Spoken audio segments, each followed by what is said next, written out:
Sikiliza mchumba. Hapa wenyewe kama nilivyopangalia ndombolo. Hamna kwenda mtaani kwenu naenda magetoni sasa hivi. Sawa. Mwenyewe unaona hali ya hewa hii mama. Unasemaje? Toka kama hiyo. Vipi? Wewe.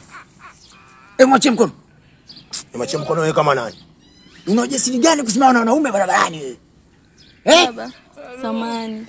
Nilikuwa nataka nije nimtambulishe yule mwanaume nilokuambia ndo huyu. Ndo huyu? Umleta nyumbani kwangu mimi? Kava haya. Wewe sikiliza mzee tushimiane wewe vipi wewe? Mama. Ni wanaume hivi wataki. Tena sasa kabisa. Tena unavunjia heshima. Wafuta bangi. Samahani baba. Mwanaume nilompenda. Mwanaume mpenda domo jeusi hivi. Wewe sikiliza mzee tushimiane. Sikiliza nikwambia kitu kimoja. Wewe mchumba wangu afika tambo tu sio leo wala jana naishi naye. Si unajua?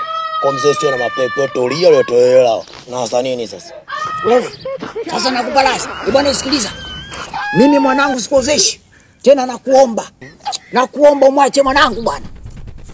Mwache mwanangu. Mzee anasemaje? Mbona simuelewa anapiga kelele? Mwache mwanangu kwambia. Sikiliza.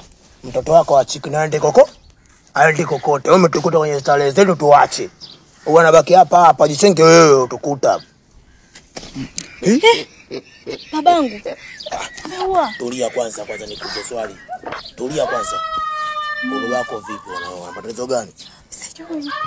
Unajui vipi au kifadulo? Sijui. Babangu amekufa. Sikiliza mchumba. Sikiliza. Acha mapepe. Si unajua? Hapo unaangalia raia kama anakuja ama vipi. Sikiliza. Wewe katani nenda mtaani. Si unajua? Nenda mtaani afugunda. Usiongee chochote, si unajua? Nifanye kama hajatokea kitu. Vipi bwana? Lete mali, lete tambo. Mzee mimi namalizana naye, wewe si wazi namtia bagani nenda kuishi naye. Sikafa. Na mtie begani. Yako. Shamba mwanangu.